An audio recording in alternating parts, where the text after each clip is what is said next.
ये कहानी तारीख के एक ऐसे वरक़ से बयान की गई है जिसे सुनकर आप वाकई हैरत के समंदर में गौताज़न हो जाएंगे। हुआ यूं के चंद रोज पहले सुल्तान के महल में खुफिया चोरियों का सिलसिला शुरू हो गया था।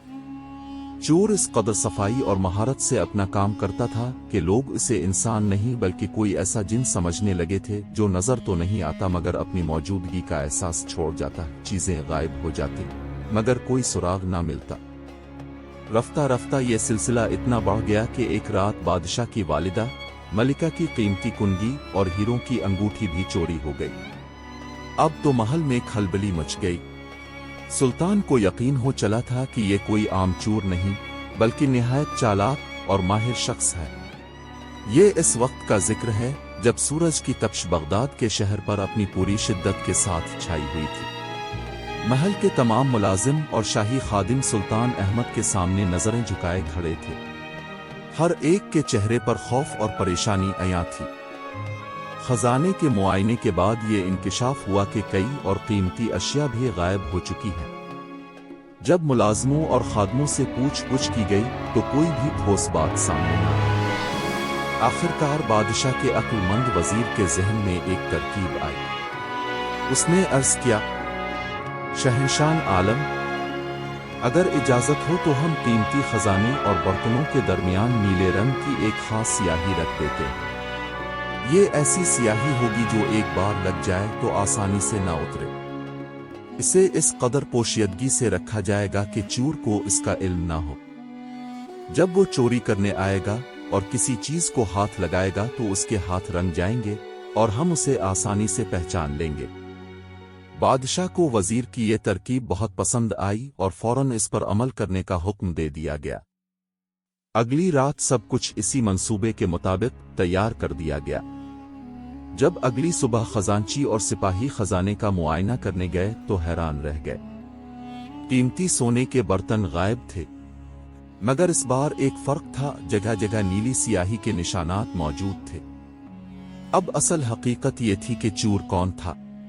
वो दरअसल बगदाद के एक मशहूर हकीम का नवासा था। जैसे ही इसने कीमती सोने के बर्तनों को हाथ लगाया वो बेखबर इस जाल में फंस गया। अचानक उसके हाथ नीली स्याही से रंग गए। वो घबरा गया। उसने फौरन हाथ छुड़ाने की कोशिश की मगर स्याही पकी थी, उतरने का नाम नहीं ले रही थी। खौफ के मारे वो बदहवासी में वहां से भाग निकला। दिल जोर जोर से धड़क रहा था। किसी न किसी तरह वो महल से निकलकर अपने घर पहुंच गया मगर अब इसके हाथ इसके जुर्म की गवाही दे रहे थे। वो लड़का जब अपने घर पहुंचा तो खौफ से कांप रहा था। सीधा गुस्ल खाने की तरफ भागा। उसने अपने हाथ बार बार धोए, साबुन से, मिट्टी से, हत्ता के ईंटों के टुकड़ों से भी रगड़ा मगर नीली स्याही हटने का नाम ही नहीं ले रही थी। जितना वो इसे मिटाने की कोशिश करता इतना ही वो गहरी होती महसूस होती। वो बहुत परेशान हो गया। आखिरकार थक हार कर इसने अपने हाथ एक कपड़े से अच्छी तरह ढांप लिए और उसके कपड़ों नून पर भी नीली स्याही के निशान थे। इसने जल्दी से कपड़े तब्दील किए और ही दाग शदा कपड़े पुराने बक्से में डाल कर रख दिए। सुबह उसकी मां ने आकर पूछा, बेटा क्या बात है, कहाँ गए थे, तबीयत तो ठीक है? वो घबरा कर बोला, मां मैं बस थोड़ी देर टहलने गया था, बदहजमी हो रही थी इसलिए बाहर चला गया था। ये कहकर वो करवट लेकर सो गया मगर उसकी नींद बेचैन थी। उधर अगले दिन बादशाह बहुत परेशान था। उसने पूरे शहर में ऐलान करवा दिया कि सुबह से शाम तक तमाम लोग, खास तौर पर नौजवान, एक एक करके शाही महल में हाजिर होंगे और अपने हाथ दुखा कर जाएंगे। फजर के वक्त ही लोगों की लंबी लंबी कतारें लग गईं। पूरा शहर जैसे महल की तरफ अलिफामिड आया हो। सिपाही हर आने वाले के हाथ गौर से देखते फिर उसे जाने देते। उधर चोर की हालत खराब थी। वो दिल ही दिल में डर रहा था कि कहीं पकड़ा ना जाऊं मगर उसे कोई रास्ता समझ नहीं आ रहा था। दिन गुजरता गया। सिपाही थक गए मगर ड्यूटी जारी रही। कुछ देर के लिए एक जाता तो दूसरा आ जाता। शाम हो गई, फिर रात आ गई लेकिन चोर का कोई सुराग ना मिला। बादशाह हैरान रह गया। اس نے دوبارہ اعلان کروایا مگر اس بار بھی کچھ حاصل نہ ہوا۔ وزیر بھی پریشان تھا کہ آخر یہ چور اتنا ماہر کیسے ہے۔ اسی دوران بادشاہ کی بیٹی جو بہت ذہین اور سمجھدار تھی اور باغبانی کا شوق رکھتی تھی، پردے کے پیچھے بیٹھی سب کچھ سن رہی تھی۔ آخرکار بادشاہ نے ایک اور اعلان کیا، جو شخص اس معاملے میں کوئی کارآمد مشورہ دے گا، ہم اس کی شادی اپنی بیٹی سے کر دیں گے۔ یہ سن کر پورے شہر کے نوجوان آنے لگے۔ ہر کوئی الگ الگ مشورہ دیتا، کوئی کچھ کہتا، کوئی کچھ، مگر وزیر کو کسی کی بات پسند نہ آئی۔ آخر ایک نوجوان آگے بڑھا۔ وہ کمہار کا بیٹا تھا، خوبصورت، مضبوط اور نہایت سمجھدار۔ اس نے کہا، بادشاہ سلامت، آپ یہ معلوم کروائیں کہ اس دن کون لوگ محل میں حاضر نہیں ہوئے تھے، پھر شاہی خادم ان کے گھروں جا کر ان کی تلاشی لے۔ بادشاہ کو یہ ترکیب پسند آئی۔ اس نے فوراً حکم دیا اور اس نوجوان کو مہمان خانے میں ٹھہرا لیا تاکہ دیکھا جا سکے کہ اس کے مشورے سے چور پکڑا جاتا ہے یا نہیں۔ چنانچہ شاہی خادم گھر گھر جا کر تفتیش کرنے لگے، مگر پھر بھی کوئی خاص نتیجہ نہ نکلا۔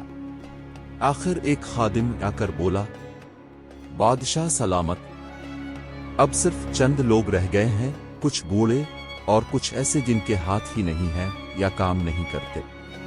یہ بات سن کر کمہار کا بیٹا چونک گیا۔ اس نے فوراً پوچھا، کون لوگ ہیں یہ؟ ذرا تفصیل سے بتاؤ۔ خادم نے بتایا، کچھ ایسے ہیں جن کے ہاتھ پیدائشی طور پر نہیں ہیں، کچھ کے ہاتھ کام نہیں کرتے، اور ایک شخص ایسا ہے جس کا ہاتھ کچھ عرصہ پہلے بیماری کی وجہ سے کاٹ دیا گیا تھا۔ یہ سن کر اس نوجوان کے ذہن میں کچھ کھٹکا۔ جب ان لوگوں کو دربار میں بلایا گیا تو وہ شخص بھی آیا جس کا ہاتھ حال ہی میں کاٹا گیا تھا، اور دراصل وہی چور تھا، مگر کسی کو اس کا علم نہ تھا۔ کمہار کا بیٹا اسے غور سے دیکھنے لگا۔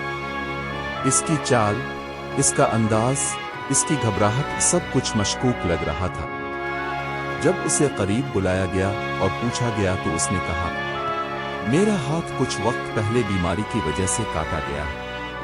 بادشاہ نے اس کی بات مان لی، مگر کمہار کے بیٹے نے کہا، بادشاہ سلامت، اس کے جسم کے باقی حصوں کا بھی معائنہ کیا جائے، ممکن ہے سیاہی کہیں اور لگی ہو۔ چنانچہ اس کا پورا جسم چیک کیا گیا، مگر کہیں بھی نیلی سیاہی کا نشان نہ ملا۔ یوں اسے بھی جانے دیا گیا، اور سب پھر حیران رہ گئے کہ آخر چور ہے کہاں۔ جب دربار دوبارہ سجا اور سب لوگ خاموشی سے بیٹھے تھے، بادشاہ نے ایک بار پھر کمہار کے لڑکے کو بلایا اور پوچھا، اب بتاؤ کیا کیا جائے؟ ہم ہر طریقہ آزما چکے، مگر چور ہاتھ نہیں آ رہا۔ کمہار کا لڑکا کچھ دیر سوچتا رہا، پھر ادب سے بولا، شہنشاہ عالم، ابھی اس معاملے کو کچھ وقت کے لیے چھوڑ دیجیے۔ جب سب کچھ خاموش ہو جائے گا تو چور بھی بے فکر ہو جائے گا، پھر ہم ایک نئی تدبیر کریں گے۔ بادشاہ نے کہا، وہ کیا؟ اس نے جواب دیا، کچھ دن بعد اعلان کروائیے کہ جو کوئی اپنے پرانے اور میلے کپڑے محل کے باہر لا کر جمع کروائے گا، اسے سونے اور چاندی کے انعامات دیے جائیں گے۔ بادشاہ کو یہ بات پسند آئی، اور کچھ دن گزرنے کے بعد ویسا ہی اعلان کروا دیا گیا۔ لوگ خوشی خوشی اپنے پرانے کپڑے لے کر آنے لگے۔ محل کے باہر کپڑوں کا ڈھیر لگ گیا۔ شاہی خادم ان کپڑوں کو ترتیب سے رکھ رہے تھے کہ اچانک ایک سفید کپڑے کا جوڑا سامنے آیا، جس پر نیلی سیاہی کے دھبے نمایاں تھے۔ یہ دیکھ کر سب چونک گئے۔ بادشاہ نے فوراً اعلان کروایا، یہ کپڑا کس کا ہے؟ تھوڑی دیر بعد ایک عورت گھبرائی ہوئی آئی اور بولی، یہ میرے بیٹے کا کپڑا ہے۔ اس سے پوچھا گیا، تمہارا بیٹا کون ہے؟ وہ بولی، وہ حکیم کے پاس سیکھتا ہے، میرا بیٹا بہت اچھا ہے۔ ادھر سپاہیوں نے فوراً اس لڑکے کو بلوا بھیجا۔ جب وہ دربار میں آیا تو اس کے چہرے پر خوف صاف ظاہر تھا۔ اب اس کے پاس بچنے کا کوئی راستہ نہ تھا۔ جب اس سے سختی سے پوچھا گیا تو وہ ٹوٹ گیا اور سچ اگا دیا۔ اس نے کہا، जिस रात अपने वो सियाही वाली तदबीर की थी, मैं बहुत डर गया था। मेरे हाथ रंग गए थे। मैं जान गया था कि मैं पकड़ा जाऊंगा। इसी खौफ में आकर मैंने अपना हाथ ही काट दिया ताकि कोई पहचान ना सके। ये सुनकर दरबार में सन्नाटा छा गया। बादशाह को बहुत अफसोस हुआ कि एक ज़हीन और काबिल लड़का बुरी आदत की वजह से इस अंजाम तक पहुंच गया। उसने हुक्म दिया कि चूर को कैद में डाल दिया जाए ताकि वो अपने किए की सजा भुगते। फिर बादशाह ने कुम्हार के बेटे को बुलाया और उसकी जहानत और दानाई से बहुत खुश हुआ। उसने वादे के मुताबिक अपनी बेटी की शादी उसके साथ बड़ी शान व शौकत से कर दी। यूं एक गरीब मगर समझदार लड़का अपनी अक्ल की बदौलत इज्जत और कामयाबी हासिल कर गया, जबकि चूर अपनी बुरी आदत की वजह से जिल्लत और सजा का मुस्तहिक ठहरा।